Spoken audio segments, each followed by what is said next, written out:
20 years ago this weekend, parts of Los Angeles erupted in violence and bloodshed. It was one of the worst race-related riots in U.S. history, sparked by the not guilty verdict in the Rodney King beating trial. John Blackstone covered the chaos back then. He says at one point the riots literally pitted brother against brother.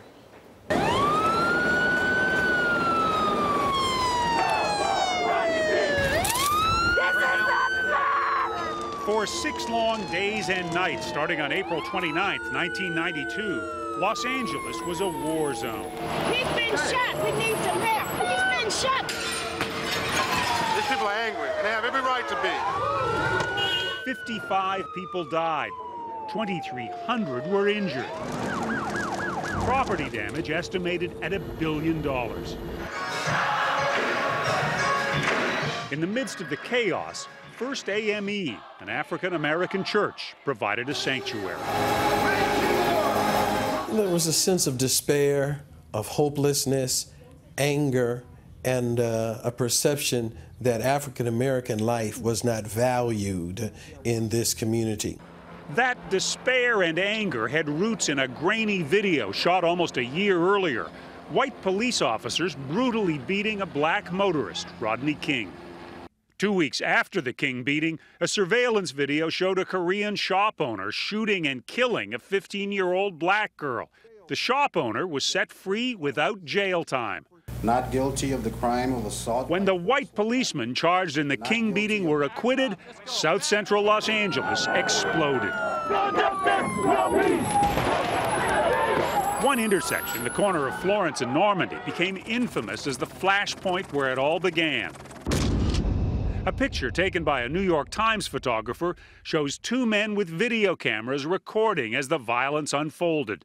The men with the cameras were Tim Goldman and his half-brother, Terry Ellis. We had just, started fooling around with camcorders around that time, and we was just going to head out to the beach and, film some girls, Instead, they became accidental witnesses to history. Their cameras were rolling as a local preacher prayed over one man severely beaten by the rioters. They captured the first brick being thrown into the window of truck driver Reginald Denny. Then Denny was pulled from his cab and beaten. Oh, look at that. Terrible. He suffered more than 90 skull fractures. Someone standing there taking a picture. All of a sudden, it was transformed into a war zone. That's what it looked like to me. Everything that happened in the riots in Los Angeles basically happened at that intersection. You had the looting, you had the arson, you had the beatings, you had shootings. Tim and Terry were as close as 2 brothers could be growing up.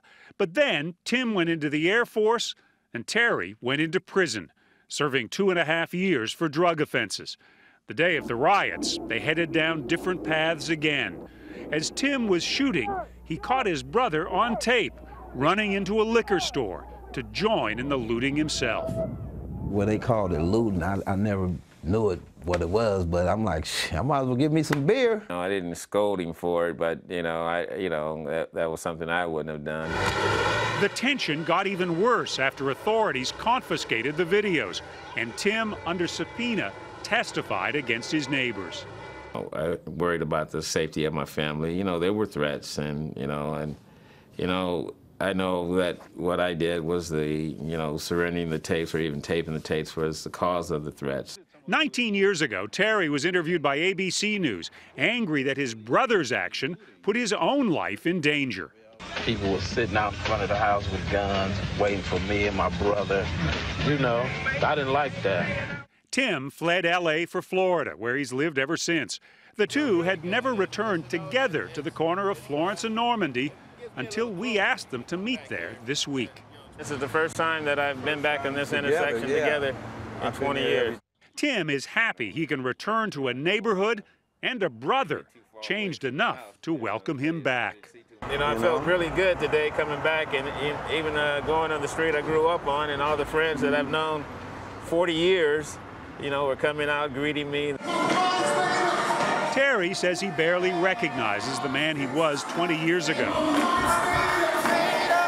He credits his transformation to coming back to the church, First AME, where he now serves as an usher.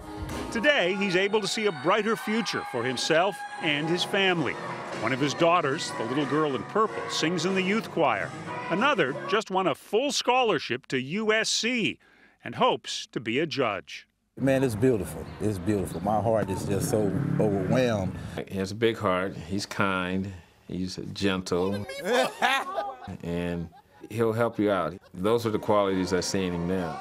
I think Terry is a good example of how you can be one place with one set of priorities in your life and how you can grow and advance, mature, and develop. 20 years later, the images these brothers captured still define one of LA's most painful days. But for them and many others in this community, their own divisions no longer define their lives. For CBS This Morning, John Blackstone in Los Angeles. Remarkable story that has a good ending. So too. It's hard to believe that it's been 20 years. It's good to see how it's transformed the lives of the brothers. But when you look at the video of Rodney King and Reginald Denny, it's still hard to look at that. And Rodney King's life still seems to be in disarray. Maybe he's turned it around, but for a long time, he had a lot of problems.